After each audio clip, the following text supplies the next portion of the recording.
Hello friends, अस्सलाम वालेकुम and welcome to Faridi TV. दोस्तों, इस वीडियो में आपको दुनिया की हैरत अंगेज़ चोरी के मुतालिक बताऊंगा। आप इसे चोरी कहें या डाका, लेकिन आज दुनिया की ताकतवर तरीन एजेंसीज में से एक FBI भी इस केस को सॉल्व करने में नाकाम रही। उम्मीद करता हूँ आपको ये वीडियो पसंद आएगी।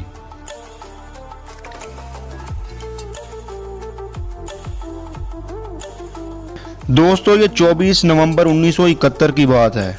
अमेरिका में थैंक्स गिविंग का दिन मनाया जा रहा था। एक आदमी जिसकी उम्र तकरीबन 40 साल के करीब थी, एक ब्लैक सूट्स के साथ अमेरिका के पोर्टलैंड इंटरनेशनल एयरपोर्ट पर पहुंचा। ये सीधा फ़्लाइट काउंटर जाकर रुका।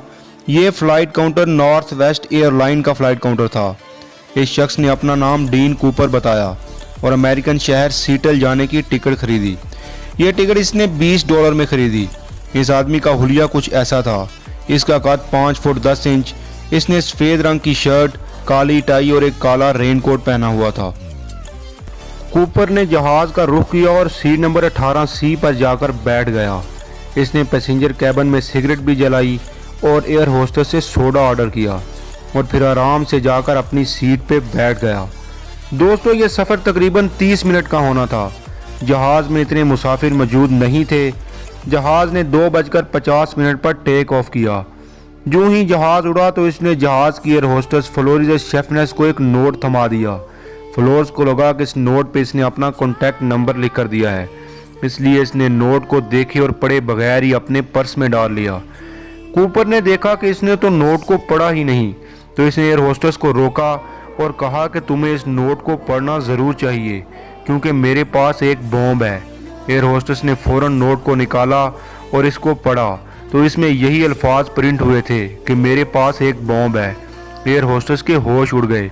दोस्तों, इन दिनों एयरपोर्ट्स पर इतनी सिक्योरिटी और चेकिंग नहीं हुआ करती थी और ये एक डोमेस्टिक फ़्लाइट थी, इसलिए ये आदमी इस चीज़ का फ़ायदा उठाकर ब्रीफकेस में बॉम्ब लेकर जहाज़ में दाखिल होने में कामयाब हो गया।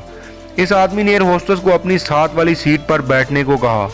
एयर होस्टेस ने फ़ौरन वही किया और इसके साथ वाली सीट पर बैठ गई।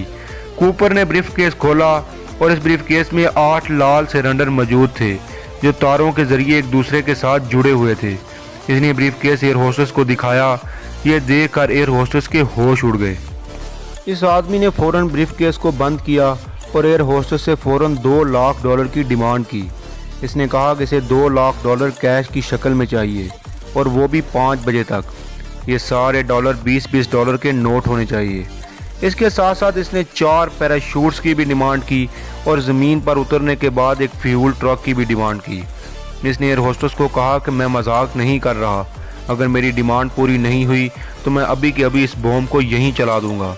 एयर होस्टेस ने फ़ौरन ये बात पायलट विलियम्स को बताई और पायलट ने नीचे लोकल अथॉरिटी को खबर की कि इनका जहाज़ हाईजैक हो चुका है और इस आदमी की सारी डिमांड्स बताई। दोस्तों, अथॉरिटी ने कोई रिस्क लिए बगैर इस आदमी की सारी डिमांड्स पूरी करने का फैसला कर लिया। जहाज़ सीटल एयरपोर्ट के तमाम मुलाजमीन को ऑर्डर जारी कर दिए गए। जहाज़ सीटल एयरपोर्ट पर उतर गया और तकरीबन 2 घंटे तक वहीं खड़ा रहा। सीटल एयरपोर्ट पुलिस ने कूपर के पैसे और पैराशूट इसको फराहम किए और कूपर ने तमाम मुसाफिरों को जहाज़ से निकलने की इजाज़त दे दी, लेकिन जहाज़ के फ्यू मेंबर जहाज़ में ही मौजूद रहे। इसके बाद इस आदमी ने जहाज़ को मैक्सिको सिटी की तरफ उड़ाने को कहा और इसकी ऊंचाई 10,000 फीट से नीचे रखने को कहा। जहाज़ के उड़ने के कुछ देर बाद ही इसने सन ग्लासेस पहने और पैराशूट पहना और इस जहाज़ के रेड डोर से छलांग लगा दी। इसके बाद ये आदमी कभी किसी को नहीं मिला। दोस्तों, इस हैरत अंगेज़ वारदात पर ना सिर्फ पूरा अमेरिका बल्कि पूरी दुनिया हिलकर रह गई। अब यहाँ अमेरिकन इंटेलिजेंस एजेंसी FBI के पास ये केस चला गया। इस केस का नाम नॉर जैक रखा गया। नॉर का मतलब नॉर्थ वेस्टर्न एयरलाइन था और जैक का मतलब हाईजैकिंग। कूपर ने छलांग लगाते हुए अपनी टाई उतार दी थी, जिस पर से इसका एक DNA सैंपल मिल गया। ये एक छोटी सी कामयाबी ज़रूर थी, लेकिन अभी भी FBI को बहुत काम करना बाकी था। पूरे जहाज़ की कई बार तलाशी ली गई, लेकिन कुछ सामने नहीं आ सका। जो पैसे कूपर को दिए गए थे, उन नोट्स के सीरियल नंबर भी हर जगह जारी कर दिए गए ताकि ये अगर पैसे खर्च करे तो पकड़ा जाए। लेकिन दोस्तों, सब कुछ करने के बावजूद भी 9 साल तक FBI के हाथ कोई सबूत नहीं लग सका। 9 साल गुजर गए और ये आदमी हैरत अंगेज वारदात करके गायब हो चुका था। 9 साल बाद 1980 में एक छोटे बच्चे को टीन बार नामी बीच पर एक पैकेट मिला। इस पैकेट में $5,800 मौजूद थे। ये वही नोट थे जो डीन कूपर को दिए गए थे। इन नोट्स के सीरियल नंबर भी मैच हो गए। हो सकता है कि जब कूपर ने जहाज से छलांग लगाई हो तो ये पैसे इससे गिर गए हों और फिर वाशकल नामी रिवर से तैरते हुए ये पैसे यहाँ तक पहुँच गए हों। लेकिन ये सिर्फ एक थ्योरी थी।